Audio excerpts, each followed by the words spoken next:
Welcome to Still Surviving and Walking in Your Purpose. I'm your host, Gigi Blackshear. Today's show, we want to talk about closure and the role that it plays on our journey to thriving. Please welcome to our show, Dr. Deborah Williams. Dr. Williams, welcome. Thank you. I'm happy to be here. Dr. Williams, we have covered so many topics on our show. We've talked about child abuse, we've talked about domestic abuse, we've talked about homosexuality. We've talked about a number of topics and issues. And one thing that continues to come up is this notion of closure. Let's talk about what closure, what role it plays in our journey.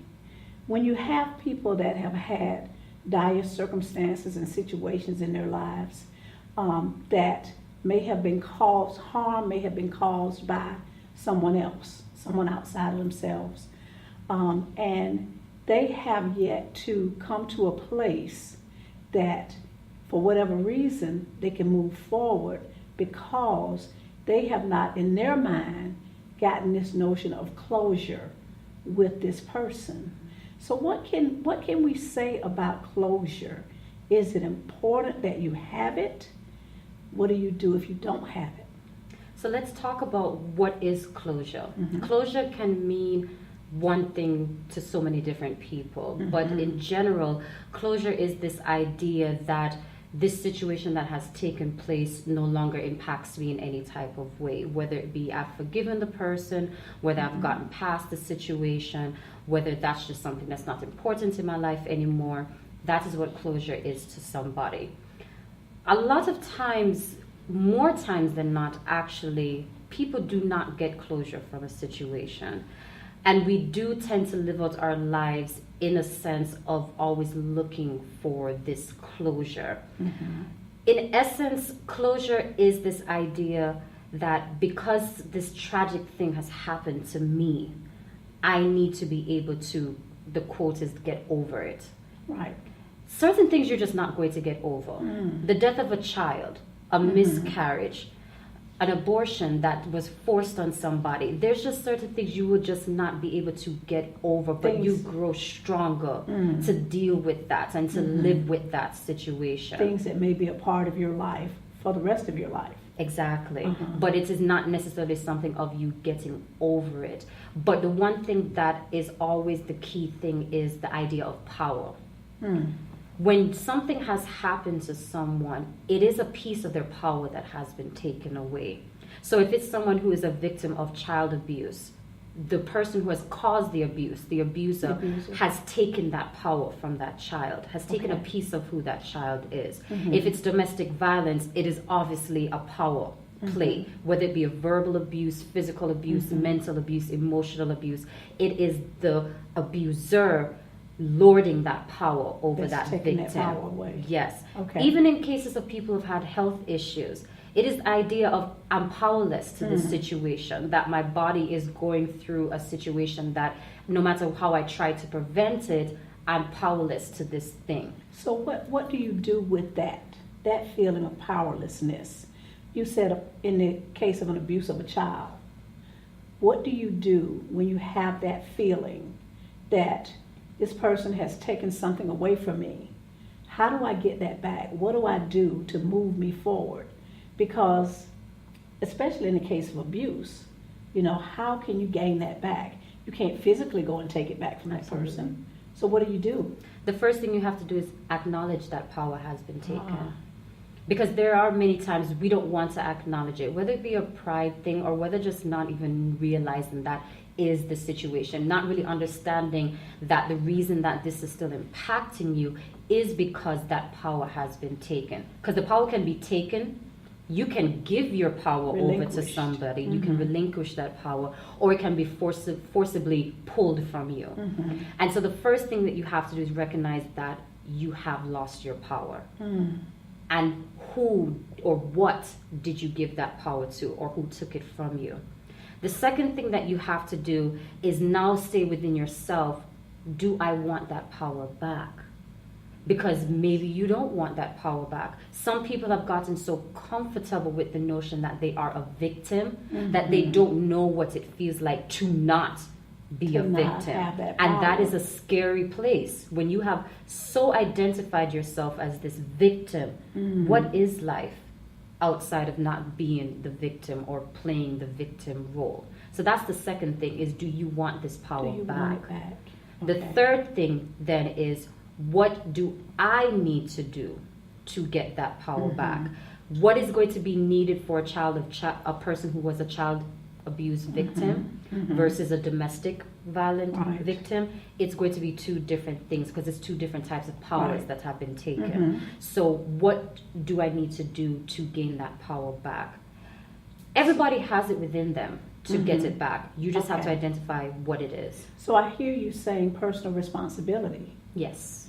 At some point, we have to first acknowledge that the power was taken away and that we at times feel helpless, but then recognizing that we have the ability to reclaim our own power for ourselves.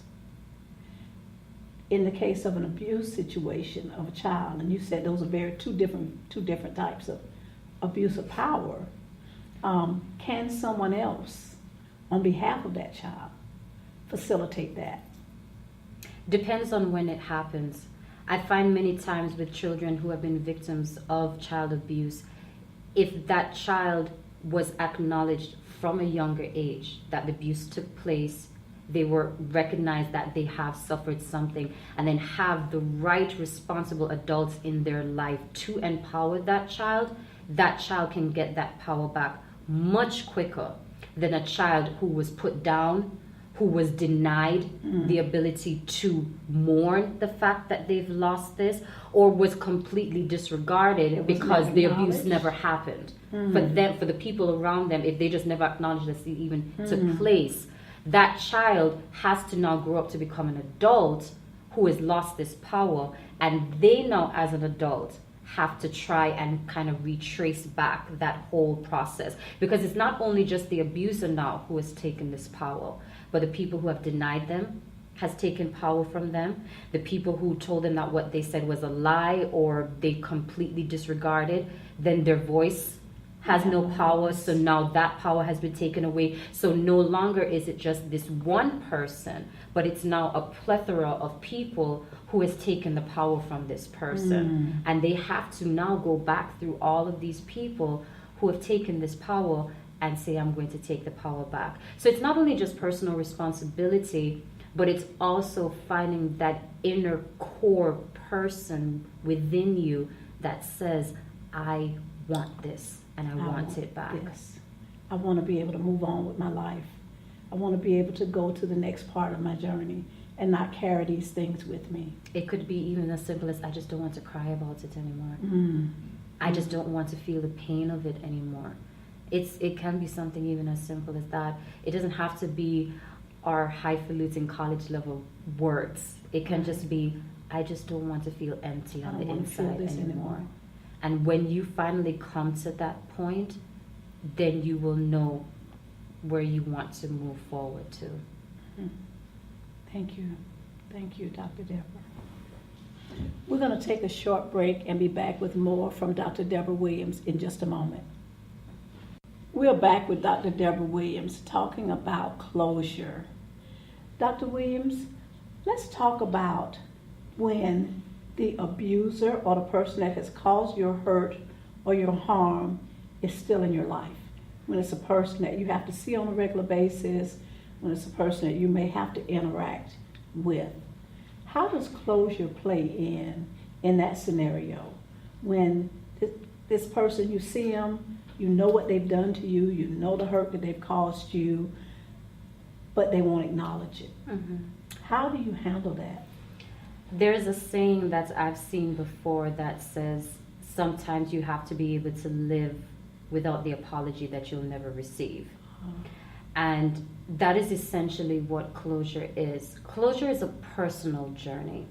It is not the requirement of whomever it is who afflicted the pain on you to acknowledge it. It helps. It goes a great way. But so many times it doesn't necessarily make that full transition. For example, when I've spoken with families who have lost a loved one or they've gone through some type of legal litigations and someone was convicted of something that happened to them or to a family member, you speak to those people, they still don't have closure when that person has been convicted, because it is not about who the person that caused the harm apologizing or acknowledging it, but it's you saying, I am no longer going to allow this to control me. It's also the idea of forgiveness. Forgiveness is not you saying to the person, you are okay with what they did to you. Right. But forgiveness is saying, though you've done this to me, I choose to no longer hold that ought against you. And I choose to no longer allow what you have done to control my life. Because once this person has done what they have done, they've moved on. You're left in that situation. And many times, they have not even thought again about what it is that they have done. Right. So they're not even thinking that you're still dealing with it. As strange as it sounds, that is the situation. They moved on. They have completely moved And on you're with their stuck. life, and you're stuck. Yeah. So recognize that even though you may not have caused it, you had nothing to do with the pain that you're currently in, it is still your responsibility about how you now allow this situation to impact you. It's not going to be an overnight journey as well, too. It can take weeks, months, years. But once you start that journey, you have to complete it to fruition if you truly want to be through with it. If you want to be done. You know, I like to say acceptance is a wonderful thing. It frees us up from trying to change other people. And what I hear you saying is sometimes you just have to accept that this person is never going to acknowledge what they did. They're never going to say those words that I so desperately want to hear. They're never going to be able to tell me that they're sorry. They're never going to be. And if I can get to a place of acceptance, then possibly I can move on. Yes. Acknowledging that, yes, not saying that it didn't happen. Absolutely. Acknowledging that it did happen, but that I no longer want to be bound by it. Yes. That I no longer want to be controlled or hurt by it. There's a training that I did as part of my doctoral program called Theophostic Prayer Ministry.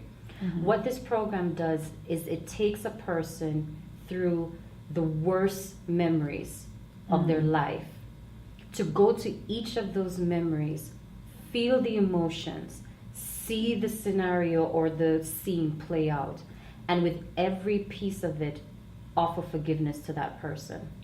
Powerful. You go back over and over. You could revisit one memory 5, 6, 7, 8, 9 times. But the idea is when you can go back to that memory and you feel no emotions, you have finally gotten over that person. That's what closure is. That's what taking back your power is. That's what true forgiveness is when you can remember what has happened, because you cannot change the situation. Right. You can change how you feel about it. You can change how it impacts you. You can change how you impact it.